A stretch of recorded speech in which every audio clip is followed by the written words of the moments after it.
filmmaker Bao Tran received wide acclaim for his 2008 short film Bookie, and he was the editor of the action blockbuster Sholon, as well as Jackpot, Vietnam's official entry in the 2016 Oscars.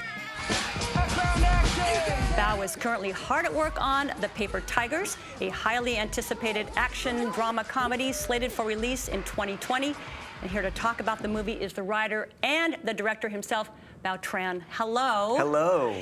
So Paper Tigers, it's been a long time coming. Yep. Congratulations. You wrote it around 2011, something like that? Thank you. Yes, the script I wrote about started with a one-page treatment that we started pitching in 2011. Yep. And ever since then, never looked back. Never looked back. Yeah. What's the basic storyline of the movie? Well, the basic story of the film is about these three aging kung fu classmates who are now estranged from each other. But they find out their master is killed and they have to avenge their master. But now they have kids, they have jobs, they have wives, and they have lives to lead. And it's just kind of like all the drama and comedy that ensues from that, of having to basically fight a revenge match, but then pick up your kids from soccer beforehand. So that's kind of the fun idea that we want to put. Yeah, what a good contrast there. Yeah. And you know, most people, or many people, would think of martial arts movies as non-stop action, but this film is very relationship and very character-driven. Was that important to you? Yeah, it's a huge point for me. I think, I think even to have good action scenes, you have to have a good story, and help people relate to it and be invested in the action scenes more when you have characters you care about. Right, right. Who did this? Carter. He said his kung fu was better, so I challenged him to a Baimo. And your brother's with you. Our kung fu is to help, not to hurt.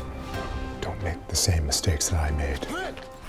Now, I know as a kid, were you kind of forced to learn martial arts by your parents? Yeah. And you didn't want to, but then you kind of took it on. Is that It was right? a weird thing, yeah. I was a bit of a couch potato, latchkey kid, and parents. I was, children of an immigrant generation, so they were all working, and I was just kind of like left to my own devices. So they made me go do martial arts to do something with myself. And look at me now. Hey, look at you now. Man, you're a martial arts master.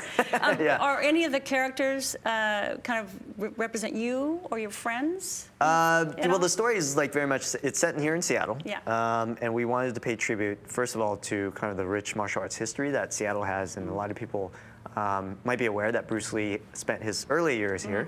And in that time, he had taught a lot of people kung fu that were non-Chinese, and at that time it was very much frowned upon by the Chinese community, and kung fu was meant for Chinese people only.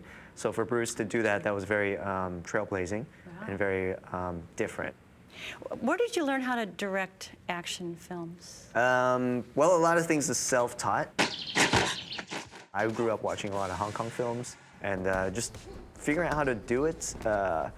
I guess from a mechanical point of view, you kind of go out, take your camcorder, and kind of copy what they were doing, and then just figure out from there. So. And you had a mentor, right? Yeah, so I was fortunate to have a mentor in Corey Yuen. Corey Yuen is one of the great Hong Kong film directors who had grown up with Jackie Chan and Sammo Hung, just kind of from that generation of filmmakers.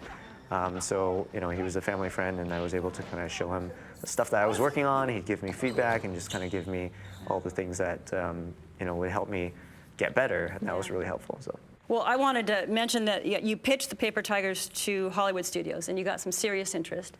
Yeah.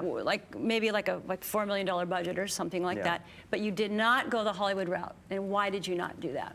Well, we had a lot of interest, number one, and we had a lot of different offers of different variations, but kind of the main theme was, hey, can you have a white guy as your main character, or change one of your less three Asian musketeers?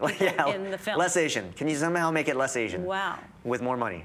So that was kind of the things that we always knew that we were going to get, because this is a common challenge that POC filmmakers or POC stories have, and something that we knew that was a hard line for us to not cross. So yeah, I mean, it was also something that was kind of a no-brainer. We just wanted to make it on our terms and tell the story authentically. No more Baimo.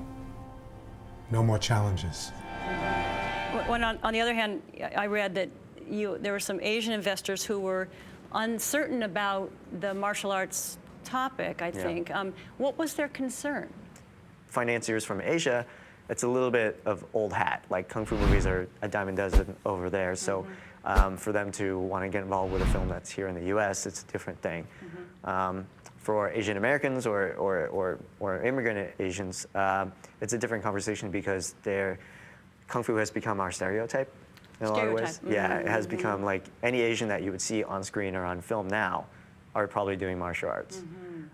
So there was pushback as far as like, how come we're not moving the ball forward? How come we're not portraying Asians in the more nuanced or different light or different genres? So there was kind of like things were kind of stuck between two worlds on that. But we just love kung fu.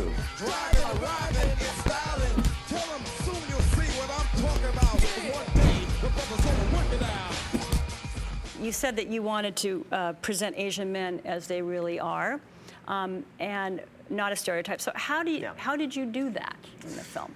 Our main character, for example, is newly divorced, and he has to deal with this new normal of co-parenting with his ex-wife, but he's not very good at it. So I think that's a shade that we don't often see, and I think it's going to be interesting to be able to show that also in a cool kung fu movie. Absolutely, yeah. That's just normal. That's just normal life. It's Exactly, just totally yeah. normal life. Well, you're an accomplished film editor. So how does your editing background affect your directing, or does it? Yeah, I think it definitely does. Being a film editor, you are basically trying to figure out all the best parts of every footage, all this footage that you shoot, and then making a coherent story out of it. So in a lot of ways, you're working backwards. When you're coming on set with an editor perspective, you're figuring out the things you need and you absolutely need versus the things you don't. So it saves time. It makes you more efficient. It makes you a little bit more clear about what you need. And I think that's really helped me on that. Who is the audience for the Paper Tigers? Have you thought about that? Yeah, well, I think the audience would be ideally people who are nostalgic about kung fu films, or at least open to it. And I think we want to surprise them. A lot of people who are our age or middle age or dealing with midlife crises who will see these guys as real underdogs. And I think young people really like it too. We always liked Shaun of the Dead. Shaun of the Dead. So funny. Yeah. So good. Yeah, well, that was the way we kind of think about it. We want to do for kung fu movies what Shaun of the Dead did for zombie movies. It's just really fresh, different, but also loving to the genre and loving to the story. That's a great little line there. What you just said. That's a great little tagline, right? Yeah. Just like Shaun of the Dead. Just like Shaun of the Dead. Yeah. You'll love it. Thank you so much for talking with us. Congratulations on this film. What a huge accomplishment. And we're going to look forward to seeing it in 2020. Thank you. Yes. Thank you for having me. Oh, it's a delight. How many times have you visited Bruce Lee's grave? Oh gosh, anytime a visitor's in town, You take 'em. they'll probably want to see it, or I'll bring it up and they want to see it. Yeah. What a man. Empty your mind.